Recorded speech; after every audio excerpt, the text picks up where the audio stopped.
حي على الفلاح.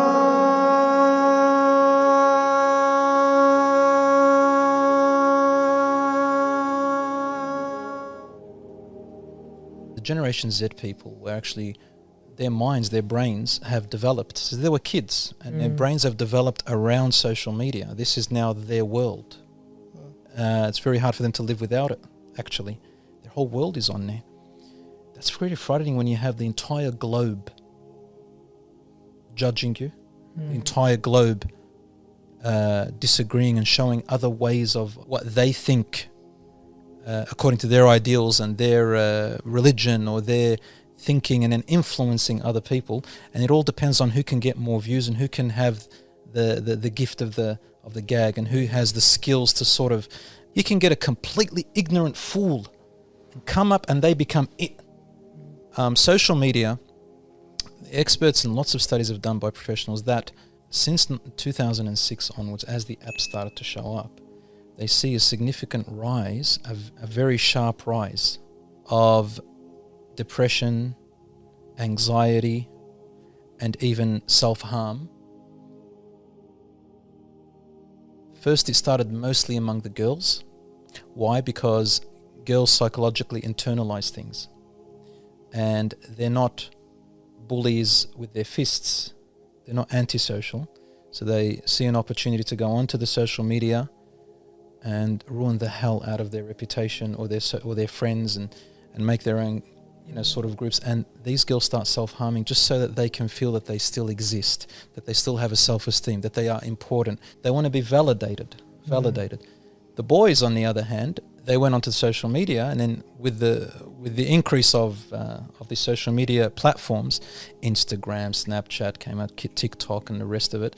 What happened was they found that the boys use social media mostly for gaming and pornography. They don't bully each other on social media much. And as time went on, suicide rates started to increase. Some people have grown up in high conflict households, and they feel they don't have anywhere to go. They'll lock themselves up in the room and want to find an outlet, somebody to hear them, just so they can validate that they are still normal. Who do they get in contact with? What kind of things are said to them? Parents are the last to hear it. I get very scared of that. I mean, I see a lot of teenagers and children, they lock themselves up in a room. What are they doing? Who are they talking to? What's happening? Right? So next thing you hear about is someone's harmed themselves, or they've gone and done something stupid, and you're the last person to know. So self-harm has been on the rise. It's all about this validation. Validate me. I'm here. And validation has become as simple as how many views you get, how many likes you get. Like somebody just comes and you're just sitting there, and you're probably so depressed and just whatever. You see something you like, just give a click, move on. That person who just received your dopamine hit, and they start smiling. Oh, let me go see the likes. You've moved on. But what happened with that from your end, you're expecting this type of validation. This is what you're relying on now to survive. And when you don't get those likes for whatever reason, man, it's like your life it gets really, really difficult. So we have that staggering figure.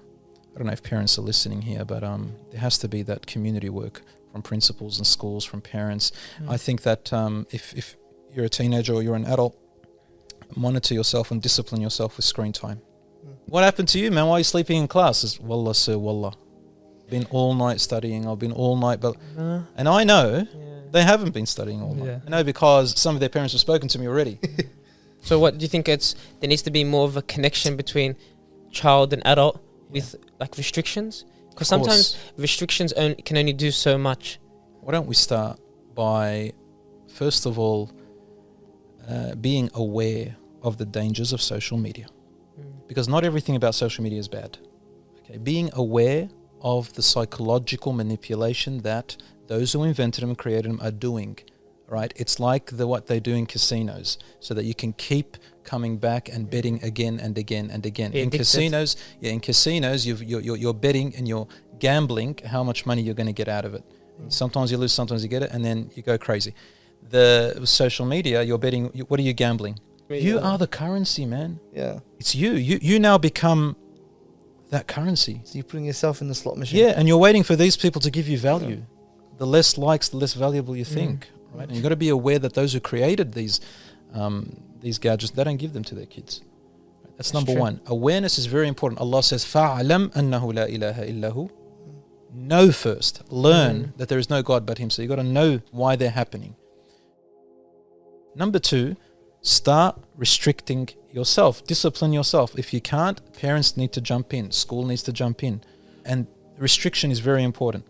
Learn more about the fear of Allah subhanahu wa ta'ala. I would say to you, brothers and sisters, okay, since you're on YouTube or you're on Facebook, why don't you go and visit some good talks about the hereafter, the fear of Allah subhanahu wa ta'ala, what's in store for you in the hereafter, a little bit about death. Fearing Allah helps you. Not just always hope. It's like, I'm going to paradise, I can keep doing all this other stuff. It doesn't work that way, you know. Seeking validation from people will actually move you away from Allah and make you forget who you even are. Because now you have given your entire life and who you are to someone else to decide. That is such a dangerous thing. And if you want to be happy, one of the most important things that you need to realize right from a very young age, you decide this from now, is number one, train yourself up here and be around those 2 or 3 friends who are also like that are positive. Let's talk about branding.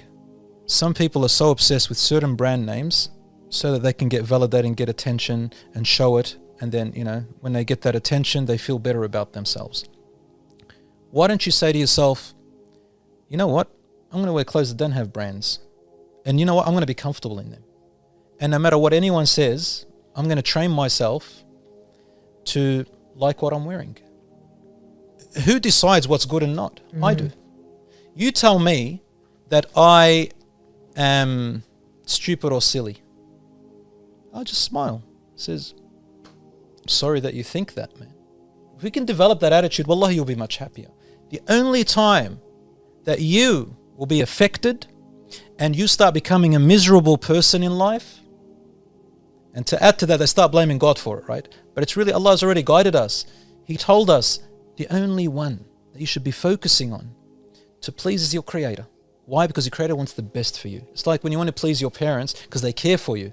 You're not pleasing them because you're their slave or anything like that, but because they're the people you really, really trust. They really want your best interest. So I'd rather do things to please them because that makes my connection with the people I really trust more. But anyway, the only time you are miserable is when you believe inside of you what that person is saying. If I believe it, then it's true. Then I'm going to be miserable. If I don't believe it, nobody can affect me. SubhanAllah. That's what Allah says in the Quran. We always toss and turn you between different states in your life to make you face different challenges. You're always like a rocking boat. You're always going to be facing different things. Why? With good and with bad will test you, or the word is to interchange you and make you go through different journeys in your life. Why? To help you grow, develop, purify yourself, take away the stuff that's hurting you from the stuff. But you have to accept that. If you look at this change of the world as something bad for you, why is God doing that to me? Why? You're never going to see the benefit. One of the great, I think Imam As-Suyuti, he says, if adults were like children, wallahi, nobody will be miserable or sad. A child, if something goes wrong in a child's life, they forget about it a minute later. They don't stress it. They move forward. If they fail, they get up again. We're talking about social media influences, consumerism that we live in today. Rasulullah sallallahu alaihi wasallam told us, it is not poverty that I fear upon you, but I fear upon you the dunya, the world and its materialism, that you start to compete for it until it destroys you as those before you competed for it and destroyed them. This is not a new thing.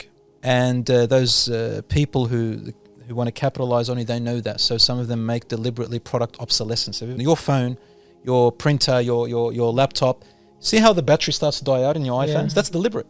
They make it because people are conditioned now to always change things. Yeah. And they make it like that because that's what we like. We like to keep changing things, and this is where the happiness is. These types of people, subhanAllah, when tragedies happen, they're going to find it very, very difficult to face tragedies. I always teach with children, let's teach them that this life is not the life of reward. This is not paradise. If that's your perception of it and you expect it to be that way, you will never be happy. This life, Allah tells us, We have created man in a life that requires challenges and hardships. That's the way you grow and you learn. Once I accept that, then I can move forward. Now, this life is not the life of reward. So when I give you something, I do nice things for him, I do nice things for her, and I expect that God's got to give me something in return, that means I think this is the paradise. To think that God made this world the paradise? Never. What? And he said, I fear that you're going to compete for materialism, you know. It's fine, you're allowed to have a nice car, a nice house, a nice. Allah says there's no problem, it's in the Quran. No, it's all for them, and in the hereafter I'm not going to judge them for it. I mean, they have it all in the hereafter as well. But when people become obsessed with materialistic things, even with social media validation, subhanallah, your deen starts to go away, your happiness starts to go away, because you've given it to someone else other than Allah subhanahu wa ta'ala. And your standard now is other people. Your standard is what's the new fashion, what's the new trend, what's the new this, what's the new that. That's your standard now, which continues to always change. You're always on thin ice. When it comes to social media influencing, this is manipulation. Allah says, ud'u, invite, not brainwash, not manipulate. Okay, let me tell you something. We have social media influencers who are sincere, and there are those who have taken our youngsters for a ride. Some of them use religion as a camouflage. Once you get all those views and they make friends with you, and you think, man, especially if they're famous, you know, all you know about is what they're showing you there, right? And then they use religion to get to not all of them, some of them, they use religion because they're trying to get money off you. They're relying on you to make them into a brand. And once you become that brand, then you take away the religious part and then try to justify you taking that religious part. Right? For example, if you've become a celebrity and you've acted religious and everything, and one day you start to do irreligious stuff, then you justify it by saying stuff that they teach us in secularism, to become less identifiable with religion and become more identifiable with your own desire. Instead of saying Assalamu alaikum to you, I'll say hi to you. Instead of, I would say, I'm just being me, man. Love yourself, love the shell that you're in, like who you are. These are empty statements. They're manipulative statements. All right, what do you mean? If I've got a problem, love myself in my problem, or try to work towards getting help and developing and fixing. Allah subhanahu wa ta'ala says, whoever purifies themselves and develops themselves, right, into good morals and the way that Allah subhanahu wa ta'ala has advised you, because He created us, then you are successful. And whoever obeys their desire, you have destroyed yourself. You've degraded yourself.